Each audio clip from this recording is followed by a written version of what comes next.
So, today's topic I want to talk about is accountability. Um,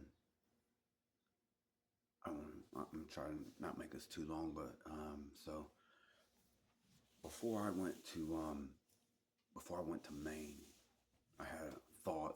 I also watched a teaching, and it was from Mark Driscoll, and he said something about accountability, and he said some children, they just it would do them a lot more justice to hear you take accountability for your actions. That would be more sufficient than an apology. Now, for me, I have three grown men, boys, that I missed most of their lives due to being in prison. I was horrible to their mothers. And then I get out of prison 8.5 years ago. We haven't had the greatest relationships. It's distant because I haven't been there for him. But I've always been a joker, making jokes at things, and I'm sure so. When I went to Maine, I was with one of my sons, the one that I've really missed the most of his life, and I was like, because I've had reasons or excuses and different things why I've done the things I've done as far as using drugs and cheating on girls and just not, I was a juvenile. I was for my grown boys, I had three boys before I was 19 years old, I think. Actually, I was 21 when the third one was born. Yeah, I just turned 21 when the third one was born. The first two, though, I had them before I was 18. And I was super immature, very, very immature, very childish. I was a cheater. I was a womanizer. I don't know if those are the right. Cheater, yeah, that's the right word. Womanizer, I probably probably worse than that, maybe. I was bad. Using, and I felt entitled to whatever the reason was. I felt entitled to this stuff, to be like this, due to being locked up in juvenile institution stuff. I'm like, oh, I should, be having fun, and here I was trying to be a man through all the wrong ways instead of the right ways. I thought being a man meant having lots of sex, high body count, I guess. That was, and I ran with older dudes and stuff sometimes, and that just seemed to be what I thought was cool, and I knew I lacked what it took to be a real man, which I knew I was not a hard worker. I knew I wasn't. I knew I was kind of lazy. I can work now. Here now, I can work. I want to work, but due to my lack of drive as a younger person, I don't have really a set of skills. So yeah. Now those things I just described, those also fall under that. That falls under something you've heard me talk about before, the Ahab spirit.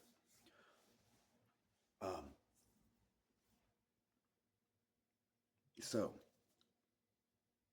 when I went to Maine, I was able to tell my son that. And before I went to Maine, I'd had the notion when I heard that video from Mark Driscoll, I'm like, I had the notion too. I wanted to reach out to my kids, like, hey man, you do understand that I it was my fault, bro. I hurt women. I hurt their mothers. And there is no excuse for that other than me saying this right now. I was just freaking, here, I loved drugs from a young age. And bro, before I ever tried them, I had my intentions on absolutely that looked like fun. That, and that, I had that much rebellion in me. I had every intention on, like, bro, I can't wait to, you know, do drugs and stuff. That is, that is it. And that is just my sin of choices with drugs and women. But so I chose those things. And as I was in Maine, I did get to tell my one son and have this conversation with him, like, you, bro, I don't think that, no, I didn't blame them for me cheating on them. I explained to him, like, bro, even hit, and like with that son, like his mother, they have a very broken relationship, and he did, whatever you want to call it. But I even took up, I took accountability. Like, bro, even what I did to her was wrong. Um, it was super wrong,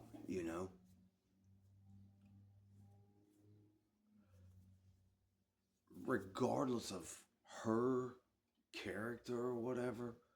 My response as a man to her being pregnant with my kid at that young age was absolutely embarrassing, ridiculous.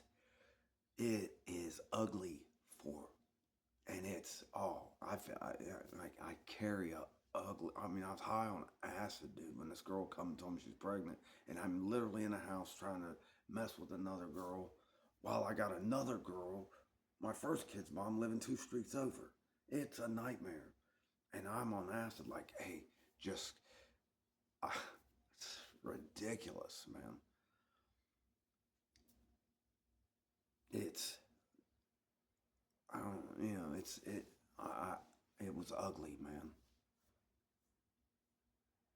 And I felt dirty. It's a dirty feeling, man. Even at that time, I'm like, I knew it was wrong, but that my response. Either way,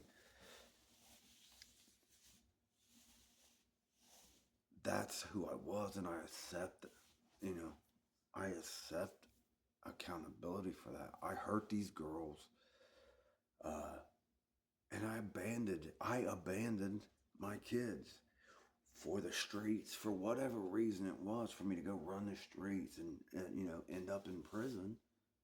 I abandoned them. Now,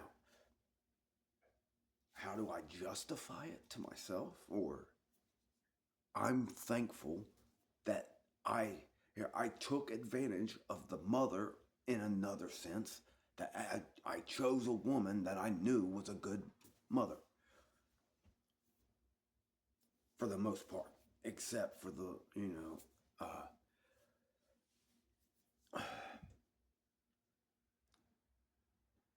I thought, regardless, that, hey, I didn't have no conscience. Maybe I didn't have no conscience of it.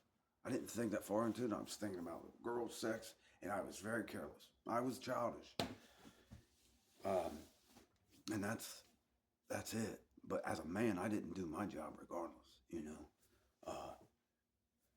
I dropped. I fled from responsibility. I fled responsibilities. Feared it. I knew I was cowardly. All of I was a despicable. I was a despicable human being, man.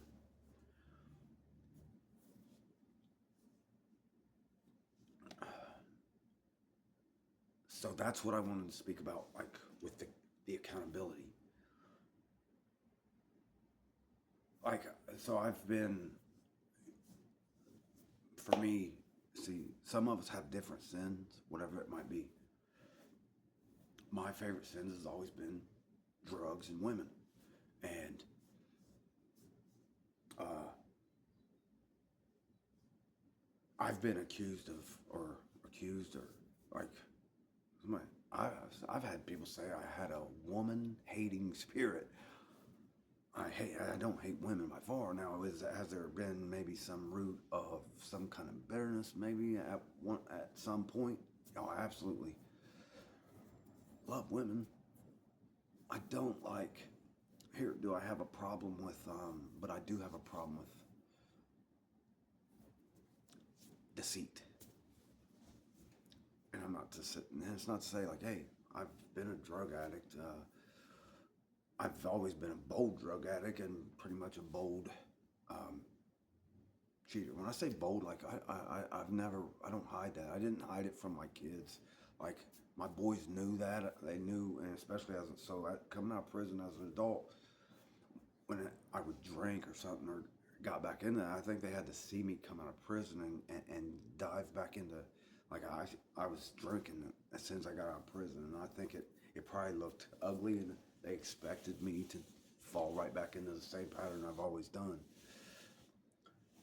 And I mean, I somewhat did, I guess, except I don't do criminal stuff. But I did slowly. I was on paroles, but I was drinking hard, messing with chasing women again, and uh, and I'm sure that's that drove my kids away, because they expect the worst, If I'm gonna do that stuff, they probably think like it's only a matter of time for him to fall back in the pattern. But the truth is, um,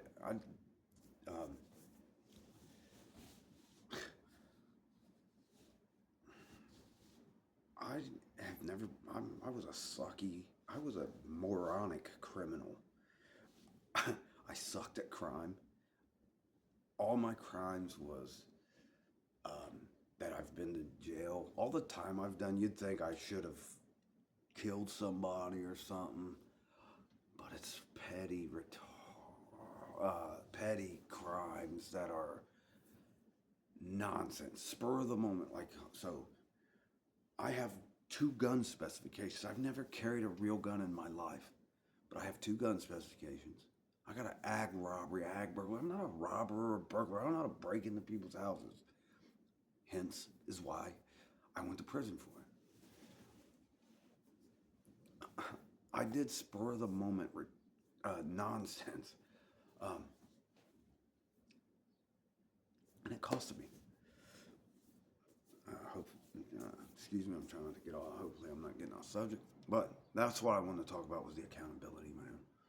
Um, and in this time that I've been out of prison, and I've been out all that time, I've struggled in and out of using drugs. That's nobody's fault. I chose that from a young age. I was destined for it. It's nobody else's fault. It's a sin problem. It's my sin problem. And that's the one I choose when I hear. And who cares what my excuses are as why I do it? I absolutely know that that's my sin issue. Nobody else is to blame for it. I don't hear for anybody that thinks that I try to blame somebody else for that. No. If it wasn't you that I used for an excuse, it would be something else. That's here, any kind of hurt from the world, any kind of struggles, any of that. It's going to be one thing or the other. If I am not, there's only one thing to keep me from using that. From doing my favorite sins. So for the people that don't do drugs or whatever it might be, look at your own sin problem. What is your sin problem?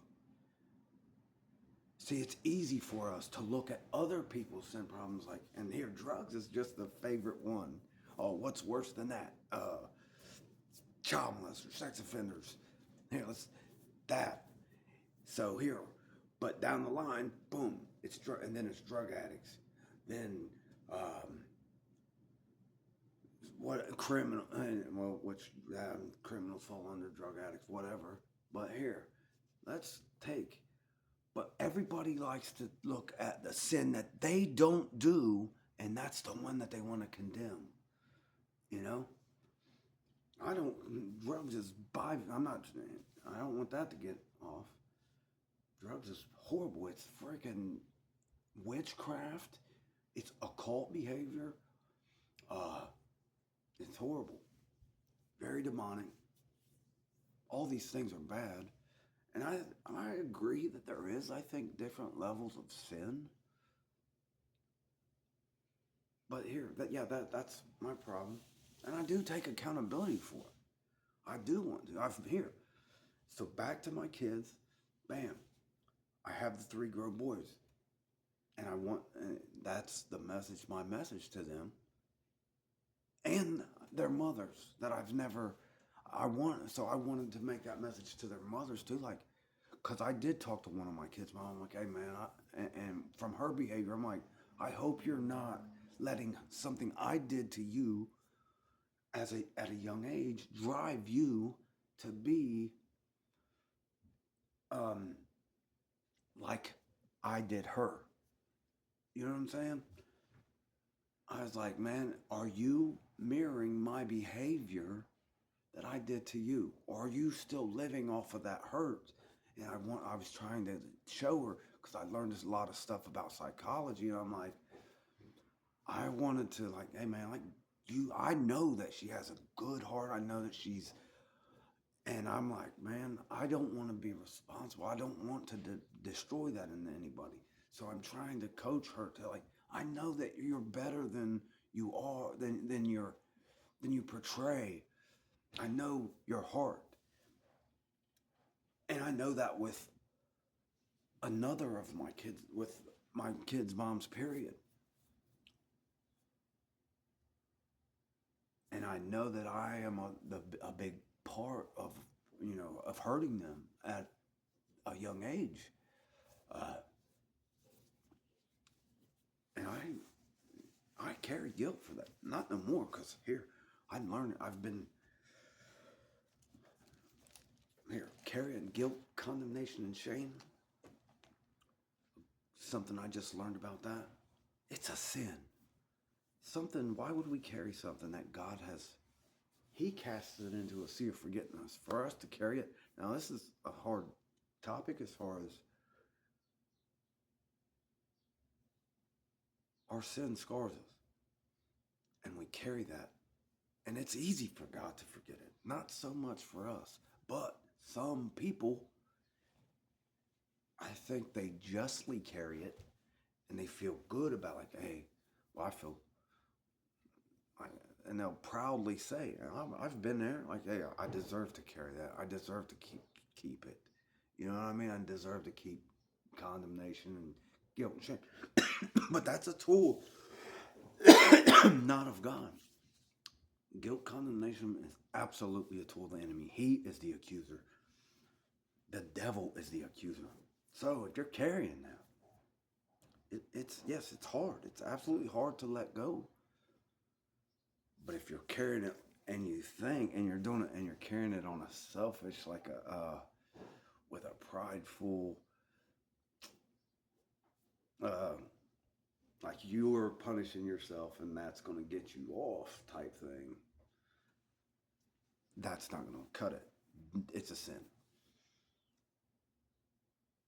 And I just heard a good one too, a good teaching on it about letting go of that stuff.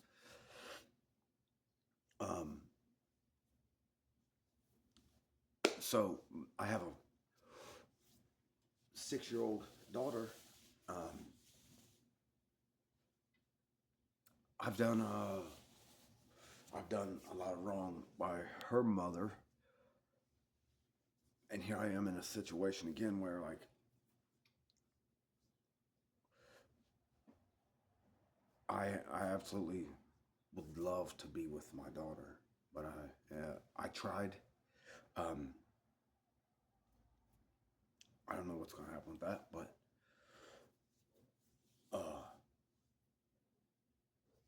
yeah, I mean, I did wrong. I can't maintain a relationship, so let's whatever. A man. So I wanted to be a man, a father to my daughter. Stick by her side at all cost. And I've tried. And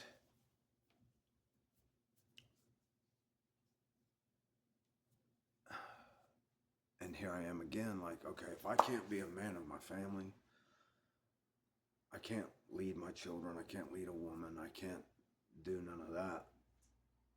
I have no skills as a freaking man to work, you know what I mean? I waited 46 years to start working hard and trying to learn things, and I'm like, well, kind of did that wrong. And I think this just hit me this morning. I'm processing this, and I'm like, God has been doing some really great stuff at a faster pace, I would say. Maybe helping me get free of something, and just me learning these little things to let go of, and it's powerful for me. What kind of and I heard I heard someone else say, like, hey man, he's like, God has to use me for something because I don't have no skills to work on a car or anything like that. And as dude was preaching this, I'm like, sounds like me. I'm like, what do I have as a man? Like, if I can't be a man of my family, a man of all these different worldly things, biblical man. I know what a biblical man looks like. I've learned that, and I have tried that.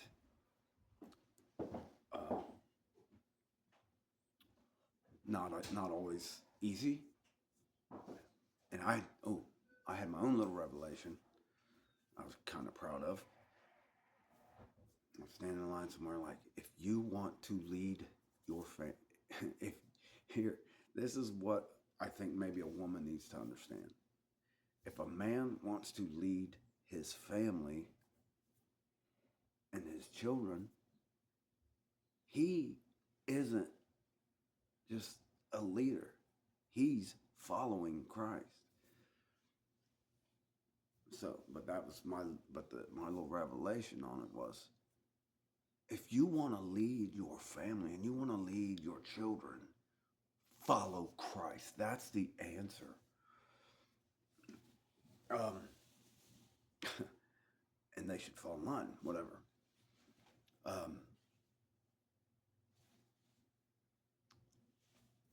So, yeah. Nobody's to blame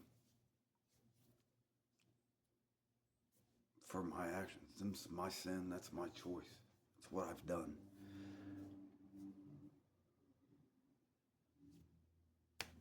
I think I covered everything. Yeah, that's why I want to talk about accountability. So, yeah, I'm gonna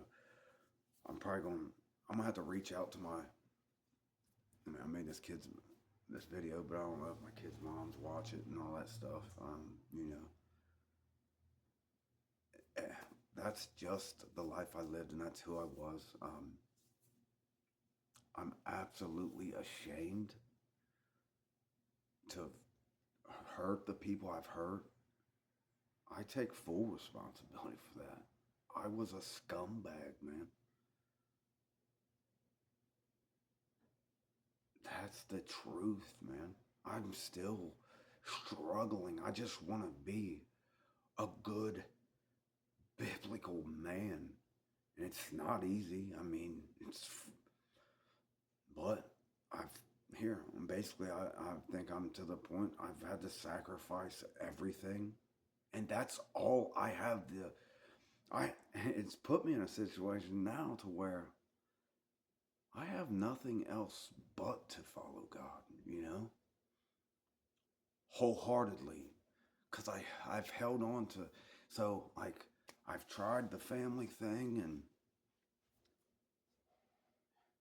bro, so like, I look at the qualifications, like, I can get on here and talk to whoever's listening.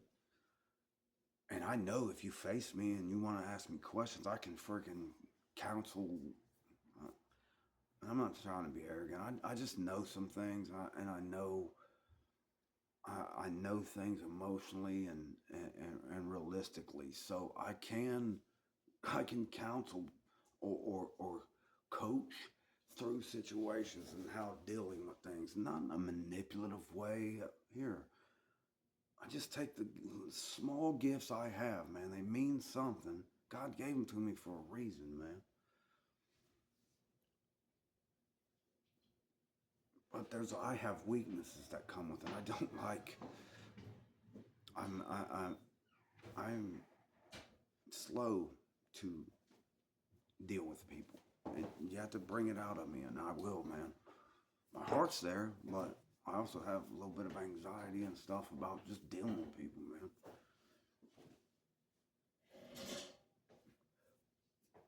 But I learned this about if you. So I seen this thing like if you want to, say you want to pastor, you want to teach people, or you better be ready to be rejected, lied on, gossiped about, blah blah blah blah. Hey, I'm like, wow, I've been rejected by everything I could ever freaking imagine. All that stuff. Here, I don't care what anybody thinks about me. I say that. I can say that, but I think I probably do. And I have. Why have I still been getting offended? I can say, I don't. Uh, I can say I don't care, but really, has it been enough? Can you take criticism? Can you take being lied upon or whatever it might be, attacked and not respond? Not respond in a good way. Because I still do. I want to, it's hard for us, like, especially if somebody's telling lies on us or something like that, or saying something that's false. Not necessarily lying about it, but just being wrong about something. Like, you just want to jump and, make it correct it. Can you deal with people, all people, with the same love as you would someone you love? That's what you have to be ready to do. Well, that's one of the things I don't. But basically, yeah. So I think I covered the accountability thing and whatever. That's how my videos go sometimes.